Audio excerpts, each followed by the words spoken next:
Selamat siang Ibu, selamat siang teman-teman semua. Saya atas nama Anselmia Aprilin Kartini Dato bersama Nikolo Sidarikokan Uran dan Elfrida Lolianti Bura. Kami adalah mahasiswa program studi Pendidikan Fisika semester 4 Universitas Nusa-Nipa Indonesia. Di sini kami akan menjelaskan materi pembelajaran elektronika sebagai pemenuhan nilai ujian tengah semester yang diberikan oleh Ibu Rambu Ririnsia Harahau. Materi pembelajaran elektronika yang akan kami jelaskan pada hari ini dibagi menjadi beberapa submateri. Materi yang pertama adalah mengenai hukum Kirchhoff yang nanti akan dijelaskan oleh teman saya bernama Elfrida Lolianti Bura. Dan materi yang kedua adalah teorema Thevenin dan Norton yang akan dijelaskan oleh saya sendiri atas nama Anselmia Aprilin Kartini Dato. Dan materi yang ketiga adalah tentang dioda yang akan dijelaskan oleh teman saya atas nama Nikolo Sidarikokan Uran. Di sini juga materinya akan kami jelaskan masing-masing dengan beberapa contoh soal yang akan kami tampilkan. Hukum Kirchhoff merupakan hukum yang digunakan untuk mengetahui besar arus yang mengalir pada setiap bagian rangkaian yang rumit. Ada dua hukum Kirchhoff, yaitu hukum 1 Kirchhoff dan hukum 2 Kirchhoff. Yang pertama, hukum 1 Kirchhoff adalah suatu hukum dalam fisika yang berkaitan dengan arah arus listrik dalam menghadapi sebuah titik percabangan. Hukum 1 Kirchhoff menyatakan di dalam suatu rangkaian bercabang, kuat arus listrik total yang masuk sama dengan jumlah kuat arus listrik total yang keluar. Rumus hukum 1 Kirchhoff, sigma I masuk sama dengan sigma I keluar. I sama dengan I1 tambah I2 tambah I3. Keterangan I sama dengan arus listrik yang masuk ke titik percabangan, I1, I2, dan I3, yaitu arus listrik yang keluar dari percabangan. Berikut hukum 2 Kirchhoff adalah suatu hukum dalam fisika yang digunakan untuk menganalisis tegangan atau beda potensial pada komponen-komponen elektronika dalam suatu rangkaian tertutup. Dalam hukum ini dinyatakan bahwa jumlah aljabar dari gaya gerak listrik sumber beda potensial dalam sebuah rangkaian tertutup atau loop sama dengan 0. Hukum 2 Kirchhoff menyatakan dalam suatu rangkaian yang tertutup, tegangan totalnya bernilai sama dengan 0. Rumus hukum 2 Kirchhoff, sigma E tambah sigma IR sama dengan 0, di mana sigma E sama dengan jumlah gaya gerak listrik sumber arus satuannya volt, sigma IR jumlah penurunan tegangan satuannya volt, I arus listrik satuannya ampere, dan R hambatan. Berikut saya akan menjelaskan contoh dari hukum 1 Kirchhoff dan hukum 2 Kirchhoff. Yang pertama, soal hukum 1 Kirchhoff. Tentukan besar kuat arus listrik I1, I2, dan I3 pada rangkaian di bawah ini. Adik-adik bisa lihat gambarnya. Pada soal ini, rangkaian harus dibuat menjadi dua loop yang ditandai dengan adanya dua sumber tegangan dengan satu jalur yang berbeda atau tidak satu jalur. Jika ada lebih dari satu sumber tegangan yang berbeda jalur arus listrik, maka harus dibuat lebih dari satu loop, bisa dua atau lebih tergantung model rangkaian. Berdasarkan hukum 1 Kirchhoff di titik C berlaku persamaan I1 tambah I2 sama dengan I3. I1 tambah I2 kurang I3 sama dengan 0, yaitu persamaan pertama A. Hasil analisis loop 1 berjalan melewati urutan titik B, E, F, C, B, maka sigma F tambah sigma I kali R sama dengan 0. Sigma F yaitu 14 ditambah 10 ditambah I2 dikali 4 ditambah I berapa nih? Terjelas nih. Silon ditambah I1 dikali 6 sama dengan 0. I1 bertanda negatif karena berlawanan. Berdasarkan hukum 1 Kirchhoff di titik C berlaku persamaan I1 ditambah I2 sama dengan I3. I1 ditambah I2 dikurang I3 sama dengan 0. Hasil analisis loop 1 berjalan melewati urutan titik B, E, F, C, B. Maka sigma F tambah sigma I kali R sama dengan 0. Sigma F yaitu 14 ditambah 10 ditambah I2 dikali 4 dikurang I1 dikali 6 sama dengan 0. I1 bertanda negatif karena berlawanan. Jadi 24 ditambah 4 I2 dikurang 6 I1 sama dengan 0. Min 6 I1 ditambah 4 I2 sama dengan min 24, itu persamaan B. Hasil analisis loop 2 berjalan melewati titik A, B, C, D, A. Maka sigma F ditambah sigma I kali R sama dengan 0. Min 10 ditambah I1 dikali 6 ditambah I3 dikali 2 sama dengan 0. Maka hasil 6 I1 ditambah 2 I3 sama dengan 10, persamaan C. Kita substitusikan nilai I3 dari persamaan A ke persamaan C, yaitu 6 I1 ditambah 2 dikali I1 ditambah I2 sama dengan 10. 6 I1 ditambah 2 I1 ditambah 2 I2 sama dengan 10. Maka hasilnya 8 I1 ditambah 2 I2 sama dengan 10, persamaan D. Solusi persamaan B dan D melalui titik eliminasi dan substitusi untuk mendapatkan I1 dan I2. Kita eliminasikan persamaan B dan D, yaitu min 6 I1 ditambah 4 I2 sama dengan min 24.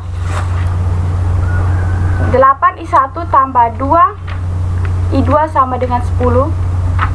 Kita eliminasikan menjadi, dikalikan dengan 1 dan 2 menjadi min 6 I1 ditambah 4 I2 sama dengan 24 dikurang 16 I2 ditambah 4 I2 sama dengan 20.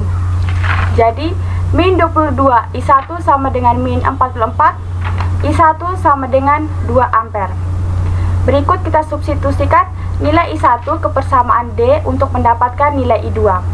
Maka 8 dikali I1 ditambah 2 dikali I2 sama dengan 10.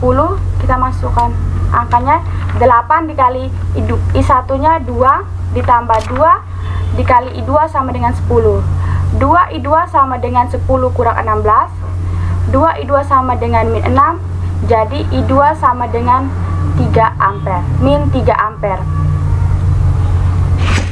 Jadi masing-masing nilai I1 yaitu 2 ampere, I2 min 3 ampere karena arah berlawanan dengan gambar, dan I3 sama dengan 1 ampere yaitu arah berlawanan dengan gambar. Berikut contoh soal hukum 2 Kirchhoff. Suatu rangkaian tertutup memiliki 2 resistor dan 2 sumber tegangan seperti gambar di bawah ini. Tentukan kuat arus listrik yang mengalir dalam rangkaian tersebut. Yang pertama kita lakukan adalah membuat arah loop dalam rangkaian seperti gambar berikut. Selanjutnya kita mulai perjalanan dari titik A ke kanan mengikuti arah loop sampai berakhir di titik A lagi sambil mengisi persamaan hukum 2 Kirchhoff, yaitu sigma F tambah sigma I kali R sama dengan 0. Min sigma 1 tambah sigma 2 ditambah I dikali R1 ditambah R2 sama dengan 0. Min sigma I yaitu min 6, sigma 2 yaitu 12 ditambah I dikali 8 ditambah 12 sama dengan 0. Jadi 6 tambah 18I sama dengan 0. 18I sama dengan min 6, ya jadi I sama dengan min 1/3 ampere. Tanda negatif pada nilai arus listrik hanya menunjukkan bahwa pemisahan loop arus listrik terbalik. Baik, untuk video pembelajaran berikutnya saya akan menjelaskan materi tentang teorema Thevenin dan Norton. Pada intinya, teorema Thevenin dan Norton memiliki suatu fungsi yang sama, yaitu untuk menyederhanakan setiap rangkaian linear yang rumit menjadi lebih sederhana. Baik, yang pertama saya akan menjelaskan tentang teorema Thevenin. Teorema Thevenin ini rangkaian linear yang terdiri dari beberapa tegangan dan resistor dapat digantikan dengan hanya satu tegangan tunggal dan satu resistor yang berhubung secara seri. Cara menganalisis suatu rangkaian linear dengan perhitungan teorema Thevenin adalah ada 6 langkah. Langkah yang pertama, bahwa lepaskan resistor beban. Yang kedua, hitung atau ukur tegangan rangkaian terbukanya. Tegangan inilah yang disebut dengan tegangan Thevenin atau Thevenin voltage, biasa disimbol dengan FTH. Yang ketiga, lepaskan sumber arus listriknya dan hubung singkatkan sumber tegangannya. Yang keempat, hitung atau ukur tegangan resistansi rangkaian terbuka tersebut. Resistansi ini disebut dengan resistansi Thevenin atau Thevenin resistance yang disimbol dengan RTH. Yang kelima, gambarkan lagi suatu rangkaian baru berdasarkan pengukuran yang dilakukan pada langkah 2, yaitu tegangan rangkaian terbuka VTH sebagai tegangan sumber dan resistansi Thevenin RTH. Pada pengukuran ini, langkah 4 sebagai resistor yang dihubungkan secara seri. Hubungkan kembali resistor beban yang kita lepaskan di langkah 1. Rangkaian inilah sebagai rangkaian ekuivalen Thevenin atau rangkaian rumit yang telah disederhanakan berdasarkan teorema Thevenin. Dan langkah yang terakhir, yaitu langkah ke-6, adalah temukan arus listrik yang melalui resistor beban tersebut dengan menggunakan hukum Ohm, yaitu IT sama dengan VTH per RTH tambah RL. Berikut, saya akan menampilkan contoh soal yang terkait dengan teorema Thevenin. Baik, dari soal tersebut sudah diketahui suatu rangkaian yang diketahui R1 yaitu sama dengan 12 kilo ohm, R2 4 kilo ohm, R3 8 kilo ohm, dan R4 5 kilo ohm. Yang ditanya adalah tentukan arus dan tegangan pada R4. Baik, kita menyelesaikan soal tersebut dengan menggunakan teorema Thevenin, yaitu dengan beberapa langkah yang sudah saya jelaskan sebelumnya. Yang pertama, yaitu kita melepaskan R4 dari rangkaian, yaitu R4 kita lepaskan. Setelah kita lepaskan R4, kita mencari FTH sama dengan V2 sama dengan FAB sama dengan R2 per R1 tambah R2 dikali V. VTH 4 kilo ohm per 16 kilo ohm dikali dengan 48 volt sama dengan 12 volt. Kemudian kita mencari nilai RTH. Kita mencari nilai RTH, melepaskan sumber tegangan, tempat beradanya sumber tegangan kita hubung singkat.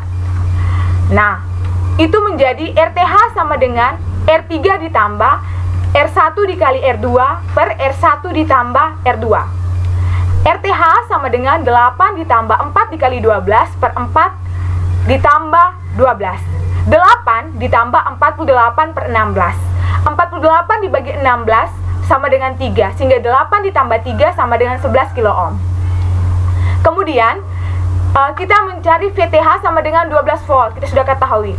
Kemudian RTH sama dengan 11 kilo ohm. Dan R4 sama dengan R1, yaitu sama dengan 5 kilo ohm. Sehingga IT sama dengan VTH per RTH tambah RL sama dengan 12 volt per 11 kilo ohm tambah dengan 5 kilo ohm sama dengan 12 volt per 16 kilo ohm sama dengan 0,75 mA. sehingga arus yang kita peroleh adalah 0,75 mA. Baik, selanjutnya saya akan menjelaskan tentang teorema Norton. Teorema Norton ini ditemukan oleh beberapa orang peneliti yang bernama Hans Ferdinand Mayer, Hals, dan Edward Lowley Norton. Teorema Norton ini berbunyi bahwa setiap jaringan listrik linear atau rangkaian rumit tertentu dapat digantikan oleh rangkaian sederhana yang hanya terdiri dari sebuah arus sumber IN dan sebuah resistor yang diparalelkan, Rn. Ada beberapa cara untuk menganalisis rangkaian linear dengan perhitungan teorema Norton. Yang pertama, hubung singkat resistor beban. Yang kedua, hitung atau ukur arus pada rangkaian hubung singkat tersebut. Arus ini disebut dengan arus Norton atau IN. Yang ketiga, buka arus sumber, hubung singkat tegangan sumber dan lepaskan resistor beban. Yang keempat, hitung atau ukur resistansi rangkaian terbuka. Resistansi ini dinamakan dengan resistansi Norton atau Rn. Yang kelima, gambarkan kembali dengan memasukkan nilai arus pada rangkaian yang dihubung singkat di langkah 2. Rangkaian arus sumber dan resistansi pada rangkaian terbuka yang dilakukan pada langkah 5 secara paralel. Hubungkan kembali resistor beban yang kita lepaskan pada langkah 3. Ini merupakan rangkaian yang telah disederhanakan berdasarkan teorema Norton atau biasanya disebut dengan rangkaian ekuivalen Norton. Dan yang keenam, carikan arus beban yang mengalir dan tegangan beban pada resistor beban berdasarkan aturan pembagi arus listrik IL sama dengan IN kali Rn per Rn tambah RL. Berikut akan saya jelaskan contoh soal yang menerapkan teorema Norton. Di sini soal yang saya cantumkan adalah soal yang sama seperti yang di awal tadi. Cuman dalam penyelesaiannya dilakukan dengan beberapa langkah yang berbeda.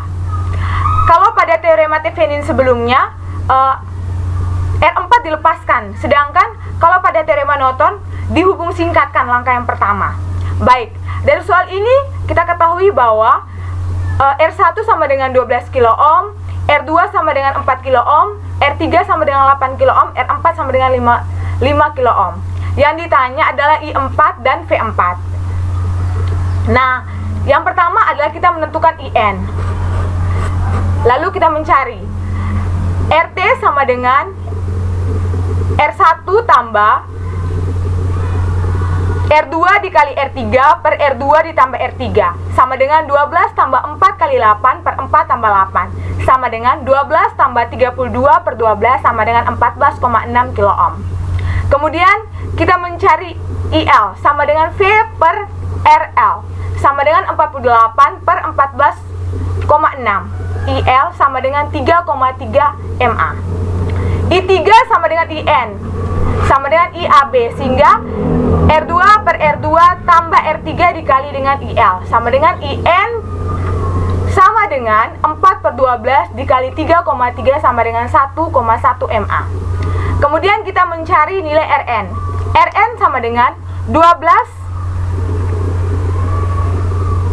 Rn sama dengan R3 ditambah R1 dikali R2 per R1 ditambah R2, sehingga 8 ditambah 12 dikali 4 per 12 ditambah 4, sehingga sama dengan 8 ditambah 48 per 16, sehingga kita memperoleh Rn sama dengan 11 kilo ohm. Dan yang terakhir kita mencari nilai IL. IL sama dengan I4, sehingga Rn per RL tambah Rn dikali IN, sehingga memperoleh hasil 0,75. Dan V1 nya sama dengan VL nya sama dengan IL dikali dengan RL, sehingga 0,75 dikali dengan 5 mendapat 3,75 volt. Jadi dari soal ini dapat kita simpulkan bahwa I4 sama dengan 0,75 mA dan V4 nya sama dengan 3,75 volt. Baik, di sini saya sebagai pemateri ketiga, nama lengkap saya Nikolaus Hilary Kokan Uran. Saya akan membawakan materi mengenai dioda semikonduktor.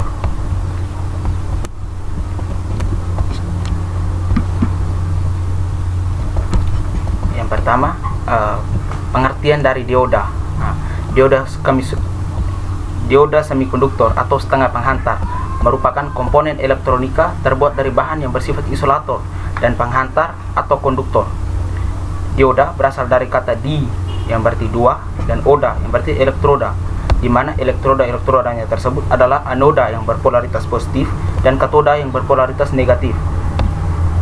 Karakteristik dari dioda ini, yang pertama, jika diberi bias maju, maka akan mengalirkan arus dari anoda ke katoda, dan idealnya hambatan majunya RF sama dengan 0 ohm. Dan jika diberi bias mundur, tidak akan mengalirkan arus, dan idealnya hambatan mundurnya RB sama dengan tak terhingga. Pengkodean dioda. Pengkodean dioda ini dibagi menjadi 3 macam, yaitu berdasarkan sistem Amerika, sistem Jepang, dan sistem Eropa. Sistem Amerika, di mana dioda ditandai dengan angka dan huruf 1N dan diikuti dengan nomor tipe. Contohnya 1N4001, 1N4002. Yang berikut sistem Jepang, ditandai dengan 1S dan diikuti dengan angka dan huruf seperti sistem Amerika.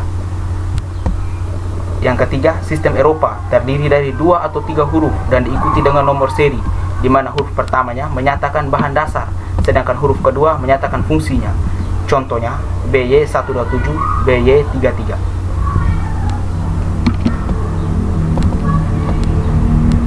Yang berikut mengenai jenis-jenis dioda. Di sini saya akan memaparkan ada 7 jenis dioda. Yang pertama, dioda PN merupakan penggabungan 2 jenis semikonduktor, yaitu tipe P atau positif dan tipe N atau negatif. Fungsinya sebagai penyara arus. Yang kedua, dioda penyara atau rektifier. Dioda ini berfungsi sebagai penyara arus AC atau arus bolak-balik ke arus DC atau arus searah. Yang ketiga, dioda emisi cahaya. Dioda ini berfungsi sebagai lampu induktor untuk mentransmisikan sinyal cahaya yang dimodulasikan dalam suatu jarak tertentu. Yang keempat, dioda cahaya. Dioda cahaya berfungsi untuk mendeteksi cahaya. Yang kelima, dioda Zener. Dioda Zener berfungsi sebagai penstabil tegangan arus arah atau DC dalam suatu rangkaian stabilizer atau penstabil. Yang keenam, dioda fraktor. Dioda fraktor di sini berfungsi sebagai pengganda frekuensi pada sebuah penerima gelombang yang berukuran mikro. Dan yang ketujuh, silikon control rectifier, yaitu berfungsi sebagai pengendali atau remote control. Baik, sekarang kita masuk kepada contoh soal mengenai dioda. Teman-teman bisa perhatikan rangkaian yang sudah kami pasang. Diketahui tegangan input sama dengan 12 volt, resistor sumber atau RE sama dengan 120 ohm, dan resistor beban atau RL sama dengan 220 ohm. Apabila tegangan Zenernya atau VZ-nya sebesar 5 volt, tentukan yang pertama arus sumber atau IS, yang kedua arus Zener atau IZ, dan yang ketiga beban minimum atau RL minimum. Penyelesaian, kita ketahui datanya tadi. Yang pertama, V input sama dengan 12 volt, resistor sumbernya sama dengan 120 ohm, tegangan Zenernya sama dengan 5 volt. Kita masuk ke pertanyaan yang pertama, menentukan arus sumber atau IZ. IZ sama dengan tegangan input kurang tegangan output per tahanan beban atau RS, sama dengan 12 volt kurang 5 volt per 120 ohm, sama dengan, teman-teman lihat hasilnya sama dengan 0,058 ampere, atau kita bawakan ke satuan mikroampere sama dengan 58 mikroampere.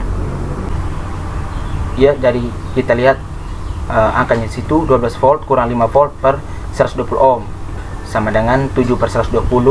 7 bagi 120 sama dengan 0,058 ampere.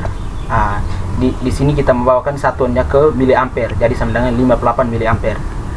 Kita masuk ke soal yang kedua, menentukan arus Zener atau IZ.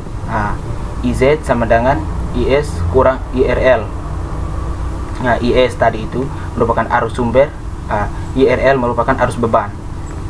Karena nilai IS sudah diketahui sebesar 58 mA, maka tinggal mencari nilai IRL-nya.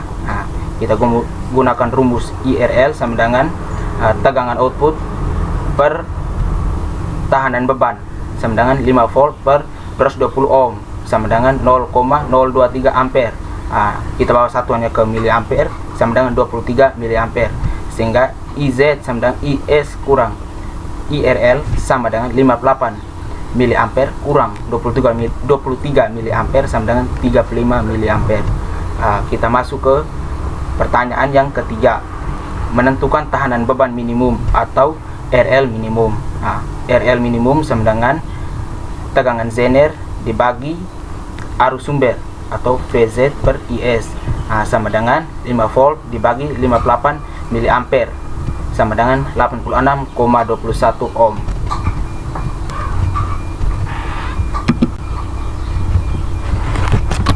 Baik, sekian materi yang kami bawakan hari ini. Jadi dapat disimpulkan bahwa dalam mempelajari elektronika atau yang berkaitan dengan listrik, kita lihat ada berbagai macam contoh-contoh perhitungan mengenai energi listrik yang tadi sudah dibawakan oleh para pemateri terdahulu, seperti mengenai teorema Thevenin dan Norton, hukum 1 Kirchhoff, hukum 2 Kirchhoff, dan juga mengenai dioda yang tadi saya bawakan. Sekian dulu video kami. Semoga bisa membantu teman-teman semua dalam menyelesaikan soal-soal yang berkaitan dengan elektronika. Terima kasih, sampai jumpa.